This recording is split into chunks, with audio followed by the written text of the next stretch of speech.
Internet. It is Kat from Beyond Books, your understudy for the lovely Bookalicious Pam for one more edition of InterrobangYA. It's Tuesday. Tell me, Internet, has this ever happened to you? What's that? What am I reading?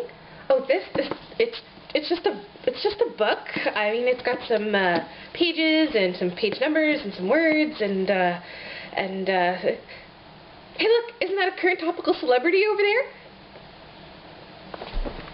It's kind of unfortunate because it's happened to me on more than one occasion. I'd really like to think that I'm above and beyond being embarrassed about reading young adult literature when asked what I'm reading. Unfortunately, I kind of fall into that awkward, sheepish, how do I answer this question when the question is posed?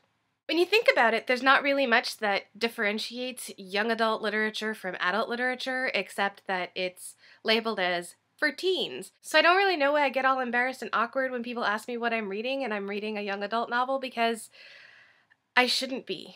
Yes, I'm in my 30s and I like to read a lot of stuff, mostly fantasy, and really, what's the difference between fantasy and kids' books? I mean, they're both based in fairy tale, right? So, except that one's in an adult section of the bookstore and one's in a kids section of the bookstore, so it kind of gives this stigma that something's wrong with it. But there isn't really, because fantasy novels are all about, fantasy, magic and dragons, and often the main character starts off as a kid and grows into an adult on some sort of personal quest where they change their lives. And that's a lot of young adult novels too. There's often a journey and some sort of coming of age moral of the story.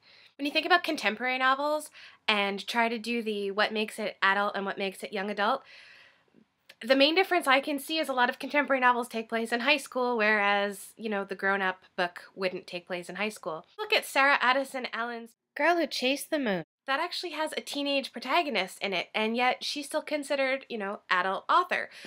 I don't really see why there's this embarrassment over reading young adult books when you're not a young adult.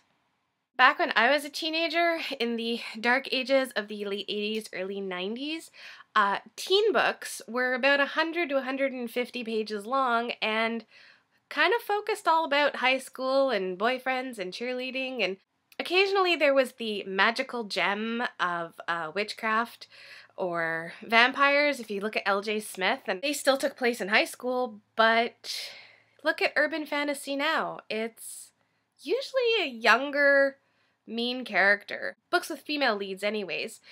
They're usually just turning 20, just 18.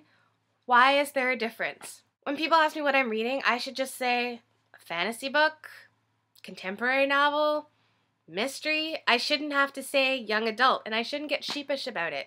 Okay, so I'm in my 30s and I like to read young adult novels, but to me I'm not actually reading a young adult novel. I'm just reading a piece of fiction. I'm reading story. I'm reading something for escape. Most of my library is made up with fantasy novels, whether it's fantasy for adults or fantasy for teens. They're pretty much fantasy books, and I don't see a big difference between either of them. I don't think I should care what people think of me when I tell them I'm reading a young adult novel. In fact, why do I even have to tell them it's a young adult novel? Why can't I just say I'm reading a really good book? You might like it. Give it a try. Internet, I don't want to be embarrassed by what I'm reading. I will be the first person to push it at you if I think it's a brilliant book. I've already lent books to people in my office. Internet, I'm going to work to be a better young adult reader, proud to be a young adult reader. Maybe you can let me know how you react when you're reading a YA novel and someone asks you what you're reading. I've really enjoyed my 2 weeks here on InterrobangYA, so thank you very much to Bookalicious Pam and for the other Interrobangers. I still think that sounds kind of weird, for letting me partake in this awesome channel, and maybe I'll see some of you over on my blog. Bye!